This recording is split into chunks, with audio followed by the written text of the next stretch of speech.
Welcome to The Terrible Take, a daily segment telling Steelers Nation what's on our mind. I'm Ross McCorkle.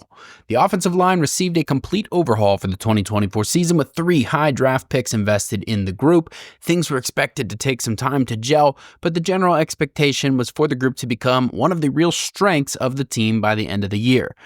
That is assistant GM Andy Weidel's roster-building philosophy that the Steelers basically adopted, building from the inside out. Unfortunately, the line never quite gelled, and they never reached that stable point where they were a strength of the team. They actually ended up being kind of a weakness.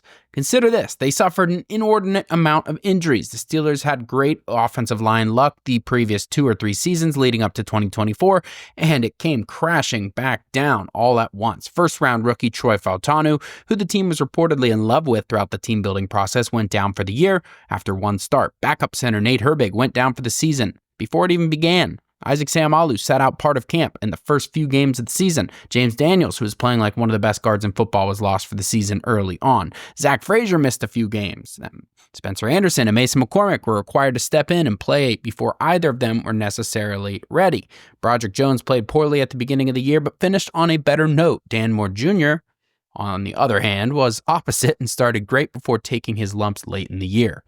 The line was constantly in flux with changing personnel throughout the year, and that just wasn't going to work with as much youth as they have. But that is exactly why I am bullish on 2025. Of course, injury luck will always play a factor, but Frazier looks ready to be one of the best centers in the league. As he gets better at communicating, the overall play of the line will improve with it. Broderick Jones is finally going back to left tackle, most likely. Fautanu should be back and showing why the team was so enamored with him. Mason McCorkle got an early jump on his development and now knows what to prepare for entering year 2. Isaac Seumalo should still be solid. Mike Tomlin often talks about the jump from year 1 to year 2 players, and the Steelers have a few of those on their roster. There are some moving pieces, and they will still be dealing with youth, but both should be to a lesser degree than last year. They have plenty of talent in the starting group. Mike Tomlin wanted to roll people with that line in 2024. That didn't work out, but he may have just been a year early. I, personally, have very high hopes for the group in 2025. Be sure to follow us at SteelersDepot.com and check out episodes of The Terrible Take every day at 5 p.m. Eastern Time. And check out The Terrible Podcast with Dave Bryan and Alex Kozora every Monday, Wednesday, and Friday.